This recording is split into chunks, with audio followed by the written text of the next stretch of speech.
Hola, estamos aquí desde la sede de la Avenida Benavides, una vez más en nuestra serie Dinero, y desde aquí, como todas las semanas, queremos enviar un saludo a nuestras sedes que están sintonizando en este momento este mismo programa. Saludamos a la sede de la Avenida San Luis en San Borja, la sede de la Avenida Los Cóndores en La Molina y la sede de Piura Norte, allá a 1000 kilómetros en el departamento de Piura. Sean ustedes bienvenidos. También queremos saludar a quienes en cualquier lugar del mundo puedan estar sintonizándonos a través de Internet. Este es el séptimo tema de esta serie que hemos llamado, como decía, Dinero, y es un tema importantísimo. Realmente, cuando Cuando entremos en el tema, tú te vas a dar cuenta lo importante que es. El tema del dinero es un tema atacado y es un tema que la Iglesia de Cristo necesita conocer en cuanto a la voluntad de Dios en su manejo. Hoy, hablando de esta serie, queremos presentarte 4 factores que nos dan una comprensión acerca del dinero. Y quiera Dios que la mente de todos nosotros esté abierta para poder sacar provecho espiritual y un cambio de vida en cuanto al manejo del dinero. Cuando uno abre las escrituras, uno encuentra que el primero de estos factores que afectan nuestra comprensión acerca del uso del trabajo se encuentra en la segunda página de la Biblia. Génesis 2:15 nos dice así: Dios el Señor tomó al hombre y lo puso en el huerto de Edén para que lo cultivara y lo cuidara. Desde el día de la creación, Dios puso a Adán y Eva en un jardín. Y si hasta aquí has tenido una idea romántica de lo que significó la puesta de una pareja en un jardín como el Edén, déjame decirte que en este relato somero de las Escrituras nos habla de, del propósito claro y definido para el cual Dios puso a Adán y Eva en el paraíso. No sé si en este verso 15 del capítulo 2 tú ves este propósito, pero está bien claro y definido. No lo puso para vivir una telenovela, lo puso a trabajar. Eso es lo que dice el verso 15. Tomó al hombre y lo puso en el huerto de Edén para que lo cultivara y lo cuidara. ¿Ves el propósito? Adán no estaba ocioso, al revés. Cuando uno revisa con detalle lo que ocurrió en el paraíso terrenal, uno se da cuenta que el ocio y el desempleo no tienen lugar en el jardín, porque el trabajo es inherente a la persona, esté en esta tierra o esté en el cielo. Cuando uno revisa las escrituras en el Nuevo Testamento, encontramos un pasaje altamente aleccionador al respecto. Está en el capítulo 5 del Evangelio de Juan. Allí el Señor Jesús se encuentra con un hombre que está paralizado, es un inválido. Él tiene 38 años esperando ser sanado. Está en un Está en un estanque que tenía fama, que tenía una trayectoria por la cual la gente creía que allí la gente se sanaba. Y en ese estanque eh, decía la tradición que en el momento que se movían las aguas, el primero que se sumergía ahí quedaba sano. Jesús en el Evangelio de Juan, el capítulo 5, se encuentra con este hombre y cuando se entera que ha estado en esta condición 38 años, le hace una pregunta: ¿quieres ser sano? El enfermo le respondió: Señor, no tengo a nadie que me meta en el estanque cuando el agua se agita. Ahí lo tenemos descrito por él mismo, un hombre que no podía valerse a sí mismo, un hombre que ningún trabajo podía hacer. Ahora mira con cuidado la palabra de Jesús. Jesús le dice, mira los versos 8 9, Jesús le dice, levántate, toma tu lecho y vete. Al instante aquel hombre fue sanado y tomó su lecho y se fue. Pero aquel día era día de reposo. Y mira, día de reposo es el detonante aquí en este pasaje que relata el Evangelio de Juan, porque no interesa nada a los religiosos de la época, no les interesa absolutamente nada más que era el día de reposo. Ningún trabajo se podía hacer y el asunto era simplemente no trabajar según su entender. Uno se da cuenta que ellos no entendían el valor del día del reposo.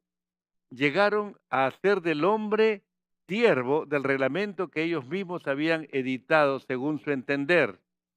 Y es aquí donde el fracaso de la religión instituida por el judaísmo fracasa de manera más estruendosa, porque no se puede concebir una relación de pecado y trabajo en esto. El Señor Jesús, enfrentando a estos religiosos, les dijo, mi Padre hasta ahora trabaja y yo trabajo. Recuerda que el desempleo atenta contra la sanidad de Dios. Muchos de nosotros somos testigos en nuestras familias o en nuestro entorno familiar que cuando un hombre que ha trabajado toda su vida llega el momento de jubilarse, muchos pierden la motivación para vivir y muchos de ellos van a terminar muriendo de la tristeza de sentirse jubilados, de sentirse inútiles. Y esto nos lleva a nosotros a plantear este antecedente del trabajo. El trabajo no tiene nada que ver con el pecado. Adán trabajaba en el Edén en su estado de inocencia. Y nosotros tenemos que rescatar entonces que el trabajo no aparece como un castigo que Dios hace del ser humano, porque trabajaba en su calidad de inocente, trabaja ahora en su calidad de pecador y en el cielo también lo va a hacer. En segundo lugar, la Escritura nos plantea este segundo factor que le llamamos el ambiente del trabajo. Yo te desafío hoy que sigamos meditando en este versículo 2, 15 del libro del Génesis. Si ahondamos en los detalles, eh, veamos dos verbos que aparecen allí. Se nos dice que el Señor puso a Adán en el huerto del Edén para que labrara y para que guardara el jardín. Y uno, estudiando estas dos palabras, encuentra cosas muy significativas. Labrar significa cuidar la tierra, cultivar la tierra y trabajar en un sentido absoluto. En sentido religioso significa servir a Dios. ¿Por qué decimos que aquí entra algo así como un servicio a Dios? Porque la misma palabra que se traduce aquí por labrar, cuando uno llega al segundo libro de la Biblia, el libro del Éxodo, mira Éxodo 3:12, allí Dios está hablando con Moisés, lo está enviando a liberar a su pueblo a Egipto y le dice estas palabras, ve, pues yo estaré contigo y esto te servirá de señal de que yo te he enviado. Cuando tú hayas sacado de Egipto al pueblo, ustedes servirán a Dios sobre este monte. Y la palabra servirán es la misma que labrar en Génesis 2:15. Por eso decimos que tiene un sentido religioso de servicio a Dios. Está usando el mismo verbo de 2:15. Si uno eh, revisa el significado de la palabra guardar, que habla de cuidar, de proteger, lógicamente cualquier persona se preguntaría, ¿cuidar de qué? ¿Guardar qué? ¿Había ladrones en el paraíso? ¿Podía perder a algo Adán en el paraíso? Obviamente que no. Pero, sin embargo, Dios le dijo que tenía que guardar que tenía que guardar el jardín. Y uno se da cuenta que entonces el significado de la palabra guardar es un llamado a cuidar la tierra. Guardar, esta palabra va luego a adquirir connotaciones religiosas, porque a lo largo de todo el Antiguo Testamento y de toda la Biblia siempre se habla de guardar los mandamientos, se habla de guardar la ley de Dios. Recordemos que Israel está recién iniciando el relato el relato bíblico cuando se porta como un niño, dice la Escritura. Y como niño, Adán también tiene que ser instruido así. Tienes que aprender a entender el significado de lo que es guardar, lo que es cuidar. Nosotros ahora nos damos cuenta que cuidar habla de cuidar la tierra. La tierra tiene riquezas y el trabajo nos llama a explotar la tierra, pero el llamado espiritual es a no explotarla egoístamente. Nosotros somos un país minero, estamos viviendo decenas de conflictos por el uso o el abuso en el terreno de la minería. Y cuando se habla de minería, se está hablando también de un cuidado ecológico, no explotar egoístamente la tierra. El hombre como mayordomo no debe romper el equilibrio ecológico. El Nuevo Testamento nos muestra que el ambiente del trabajo es un ambiente de adoración. Fíjate lo que el apóstol Pablo escribe a la iglesia de Colosas. Dice, todo lo que hagan, y estoy leyendo los versos 23 y 24 del capítulo 3, todo lo que hagan, háganlo de corazón, como para el Señor y no como para la gente, porque ya saben que el Señor les dará herencia como recompensa, pues ustedes sirven a Cristo el Señor. Cuando este versículo uno lo lee con los ojos del día de hoy, uno piensa, eh, yo voy a, yo voy a adorar a Dios con mi trabajo, teniendo un jefe abusivo, teniendo un patrón egoísta y explotador, teniendo un ambiente de trabajo hostil. ¿Voy a hacer eso realmente? ¿Quiero hacer eso?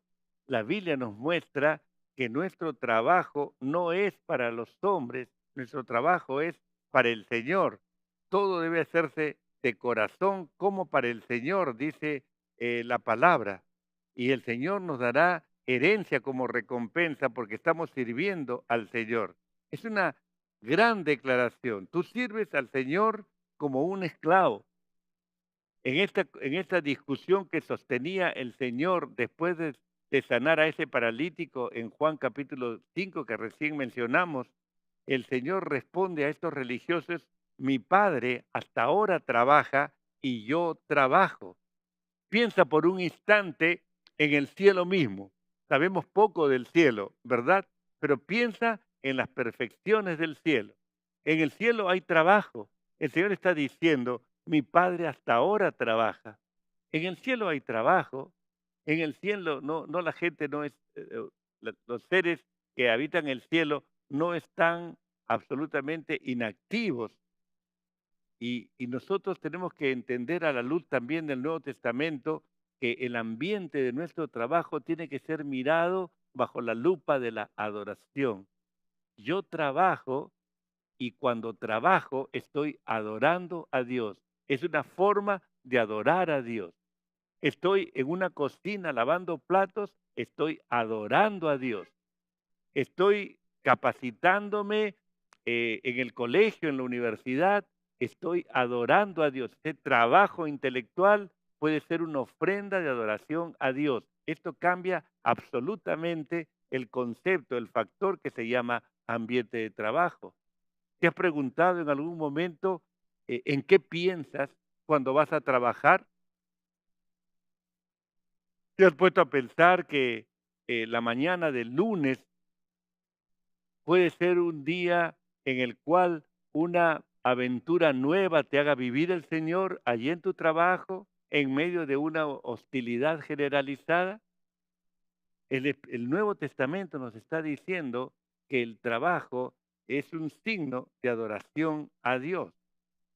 Y el desafío es: evalúa hoy cómo ves tu trabajo. Si tú eres ama de casa, evalúa qué significa para ti planchar ropa, lavar platos, si eso es denigrante o puede llegar a ser un acto de adoración a ti. Cuando estamos en este tren de pensamiento, nos damos cuenta, después de estos dos factores, primero el antecedente, recuérdalo, el antecedente nos dice que eh, el pecado no brotó como castigo, el hombre era inocente cuando trabajaba y ahora el ambiente de trabajo que nos dicen, el ambiente, la atmósfera del trabajo tiene que ser una atmósfera de adoración porque estamos sirviendo al Señor. Esto nos lleva a- al tercer factor. Ese tercer factor nos dice que el trabajo requiere de un adiestramiento. En el Antiguo Testamento hay un pasaje que nos muestra que el trabajo requiere capacitación y la capacitación se dan en tres pasos que están vigentes en el día de hoy. Si abrimos nuestra Biblia en el libro de Éxodo, el capítulo 35, hallamos a Israel en el desierto. Israel se está dirigiendo hacia la tierra prometida. Se ha detenido en el monte de Sinaí. Ha llegado después de 3 meses de salir de Egipto.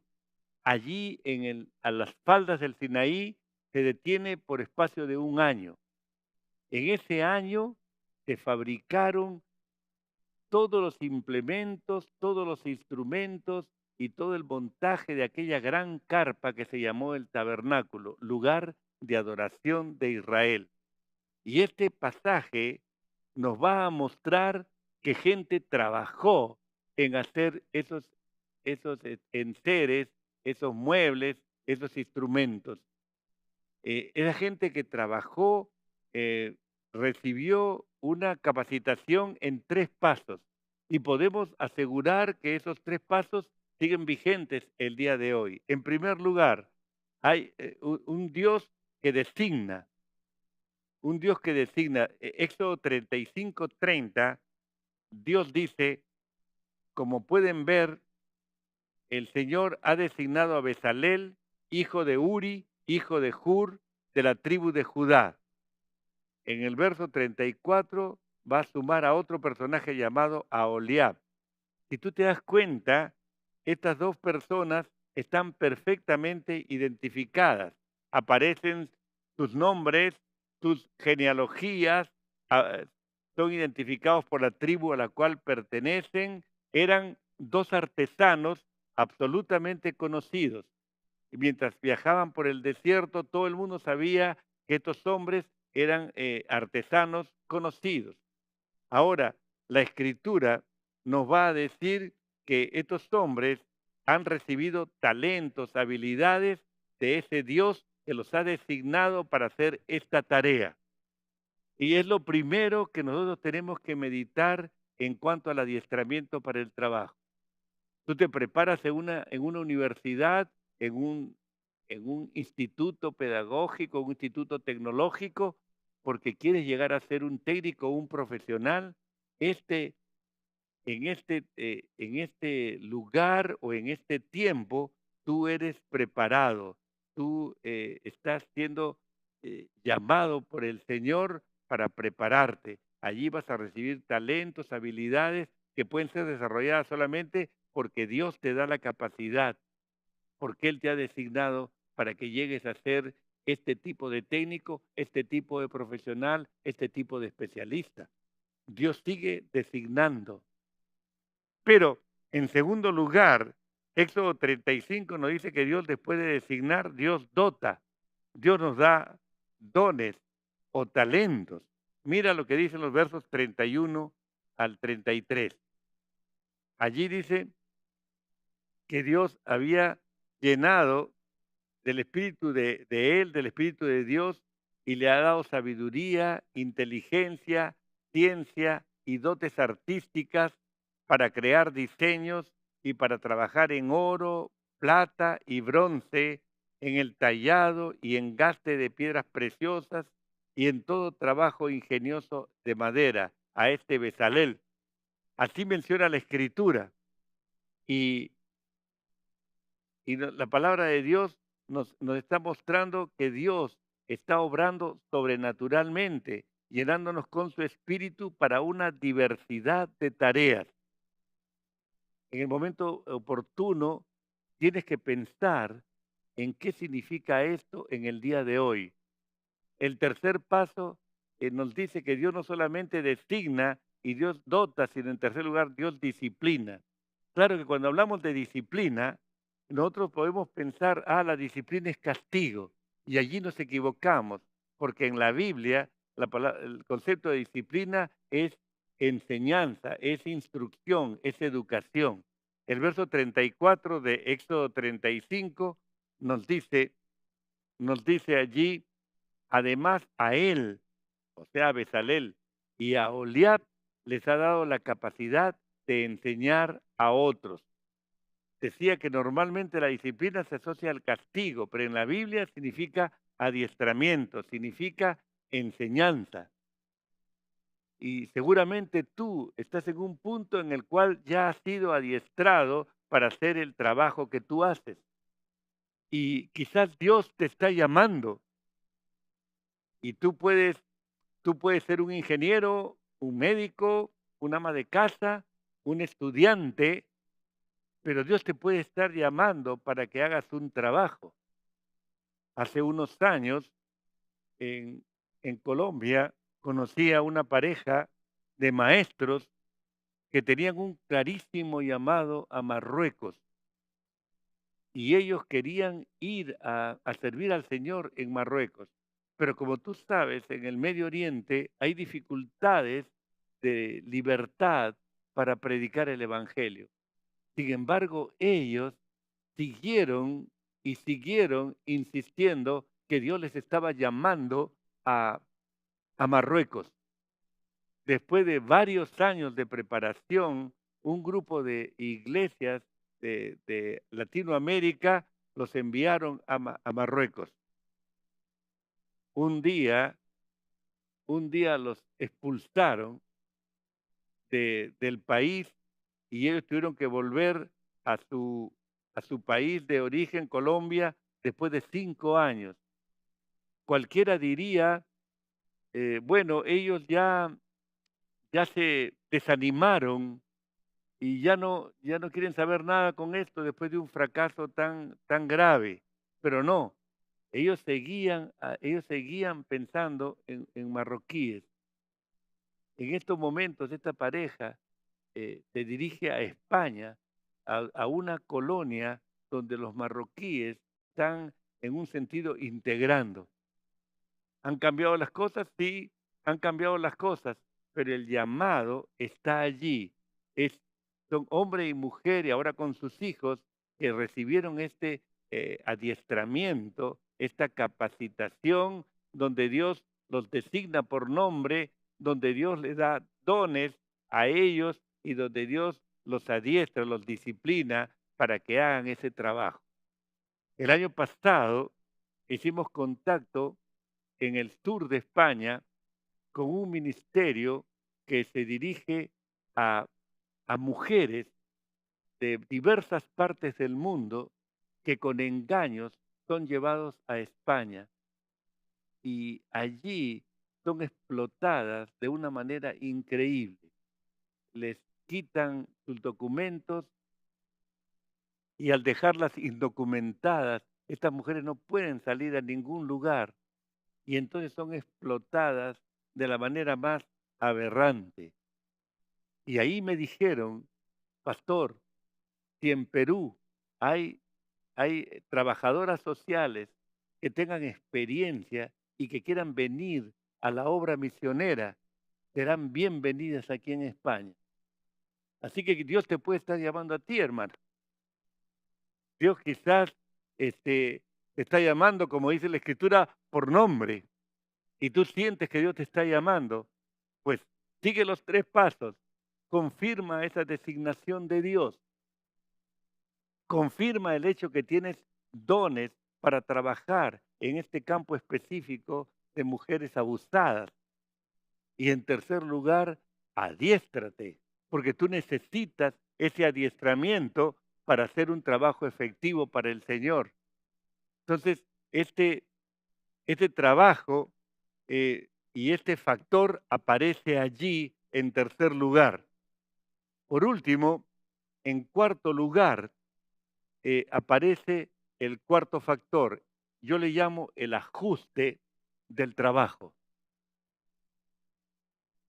Y sabemos que en las escrituras hay, hay una especie de tensión, hay cosas positivas que se dicen del trabajo y cosas negativas que se dicen de él.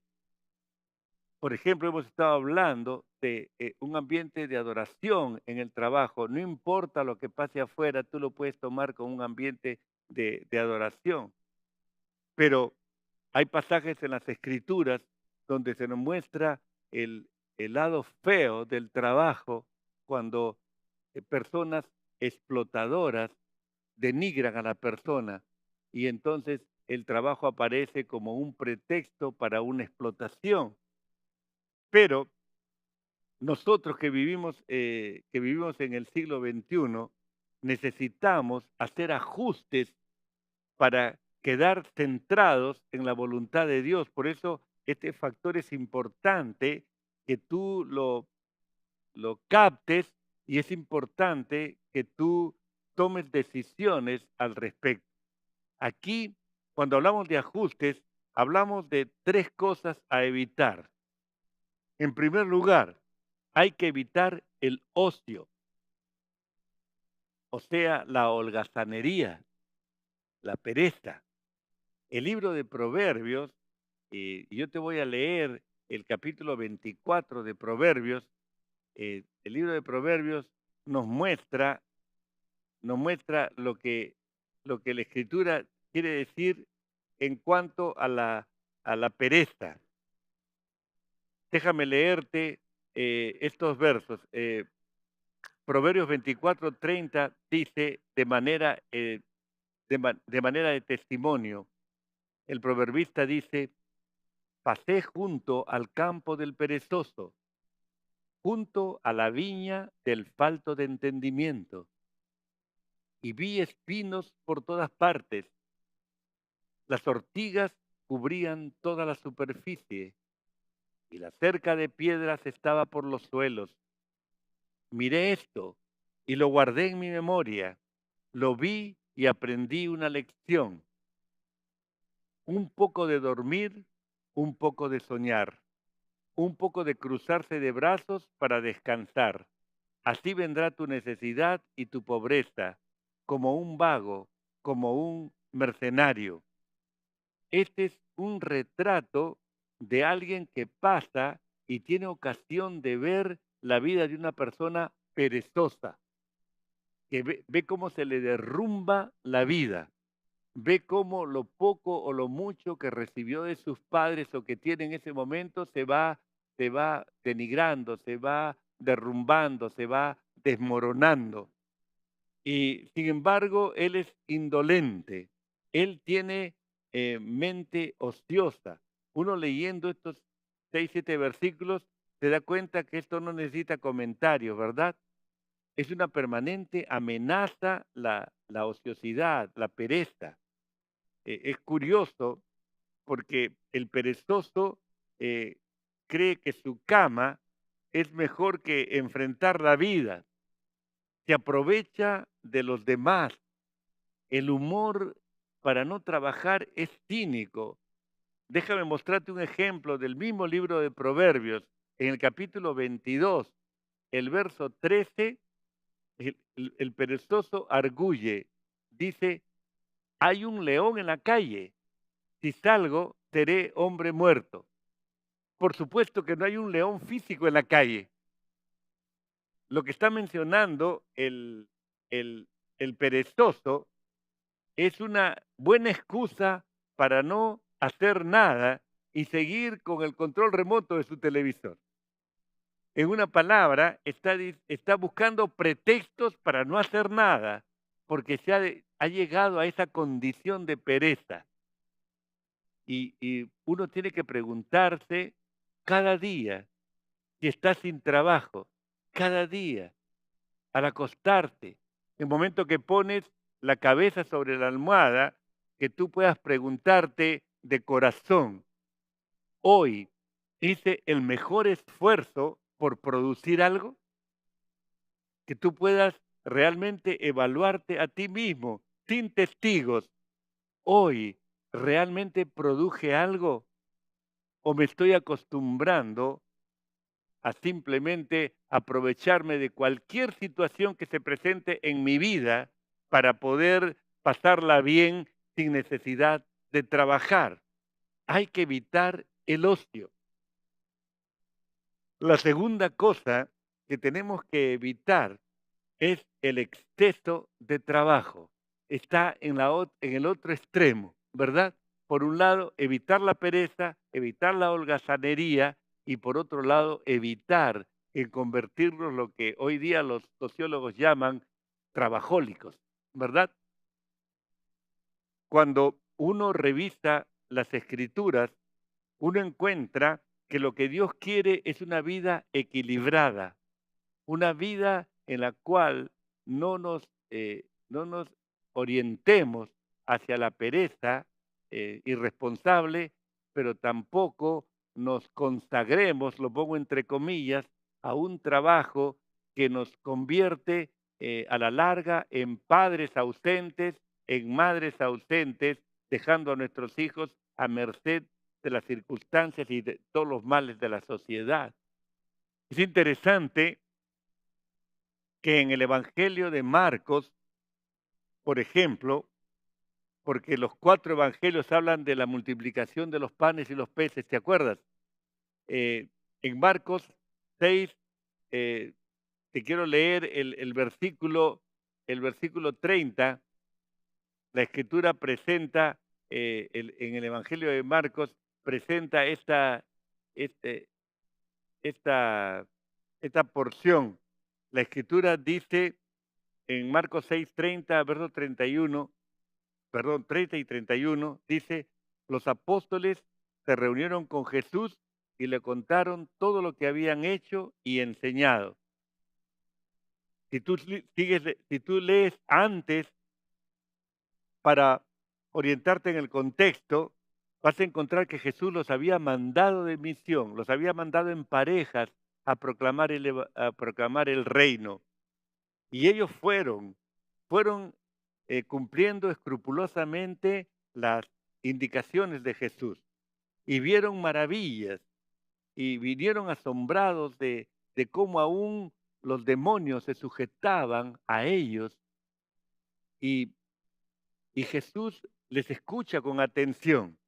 El verso 30 y 31 de Marcos 6 tiene la respuesta de Jesús. Vengan conmigo ustedes solos a un lugar apartado y descansen un poco.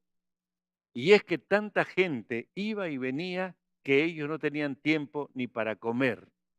Acá tienes un cuadro de un trabajo excesivo. Aquí tienes un cuadro que nos muestra cómo nosotros podemos caer en ese exceso de trabajo. La semana pasada hablamos en el Salmo 127, ¿te acuerdas? Y, y el salmista dice, es en vano, es por demás, de nada sirve que te levantes de madrugada y vayas tarde a reposar y comas pan de dolores. Es absolutamente inadecuado, no te sirve de nada. ¿Por qué? Porque a su amado dará Dios el sueño. Ningún exceso de trabajo va a poder servirte si no lleva la impronta de la bendición de Dios. Quiera Dios que al escuchar esto, tú puedas hacer una evaluación honesta de lo que estás haciendo con tu vida laboral.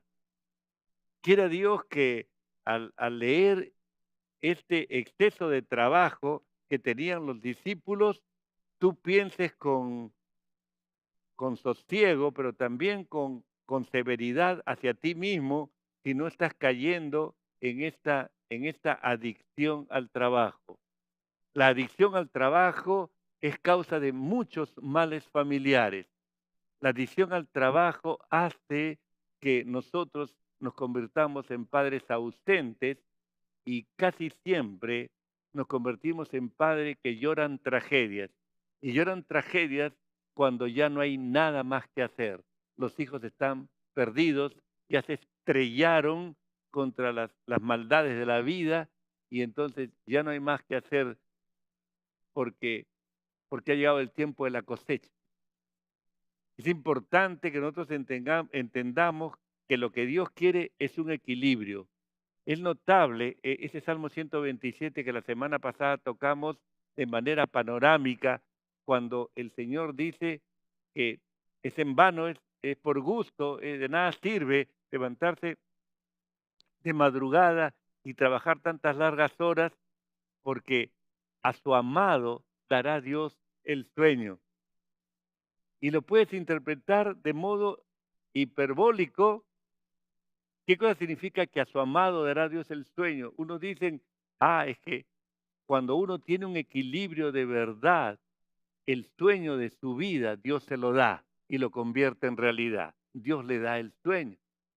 Otros dicen, no, lo que está hablando es absolutamente de la capacidad de descansar cada noche, trabajar duro, trabajar duro, pero con un descanso apropiado.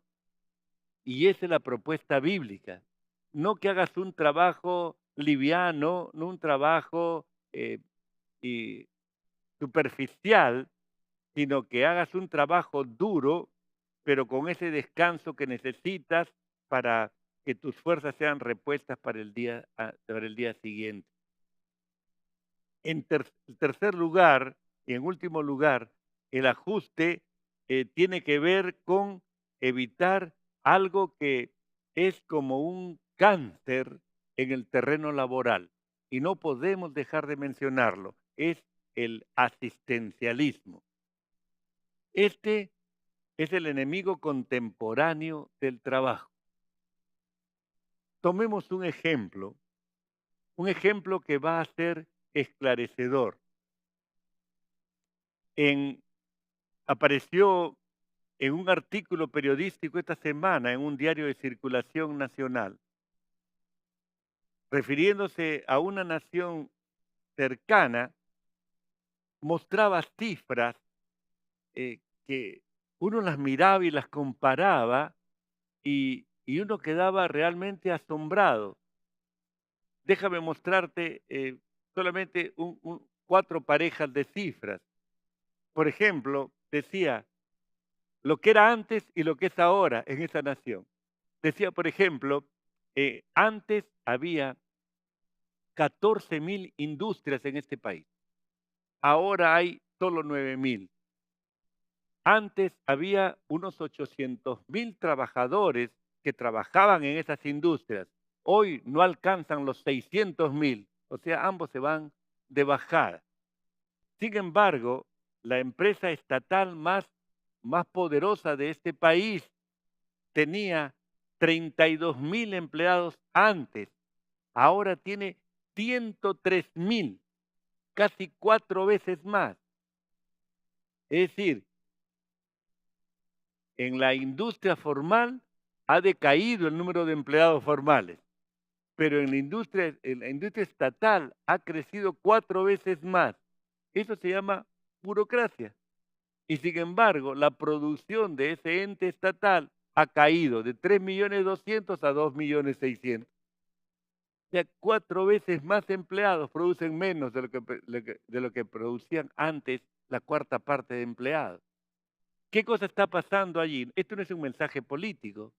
¿Qué está pasando allí? Sea con la intención que sea de los gobernantes, el hecho concreto es que mucha gente se está acostumbrando a vivir sin trabajar. Se está acostumbrando a ir y estar en las entidades públicas, estorbar el trabajo del Estado, cobrar un sueldo que no merece ganar, ¿no? Pero no produce absolutamente nada. Lo único que produce es estorbo. Lo único que produce es estorbo. Y esto solamente puede tener un nombre. Se llama asistencialismo. El hecho que el Estado, de una manera figurada, regala el dinero. Regala el dinero. Y este es un enemigo increíble. Me llama a mí poderosamente la atención ver el ejemplo del apóstol Pablo. Y con esto terminamos.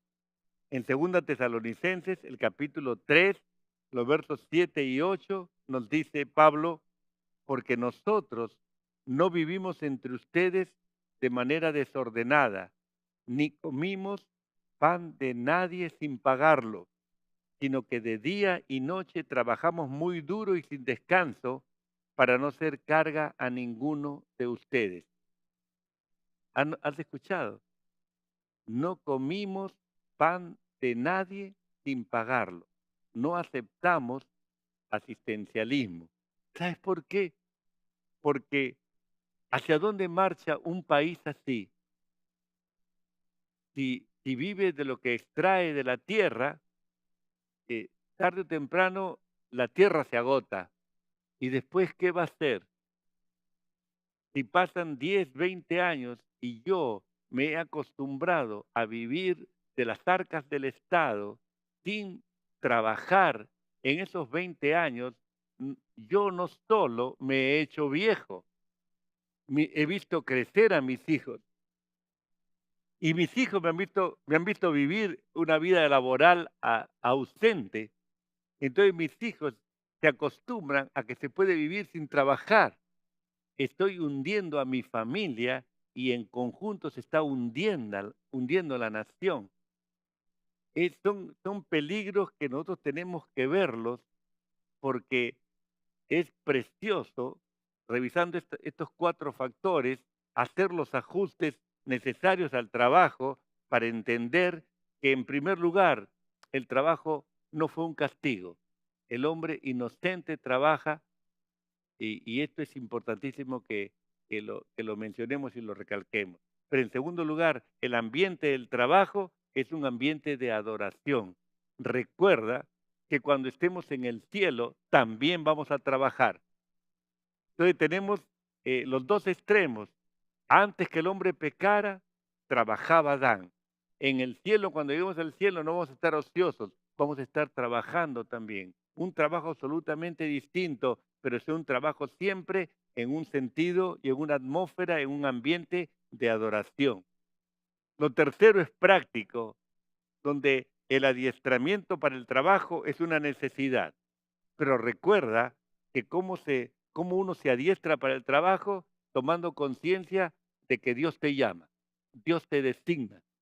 A la vez Dios te da dones, Dios te da dotes artísticas, Dios te da dotes de sabiduría, de inteligencia, de ciencia, para crear diseños, para trabajar en todo tipo de materiales, porque Dios quiere que tú te desarrolles como persona.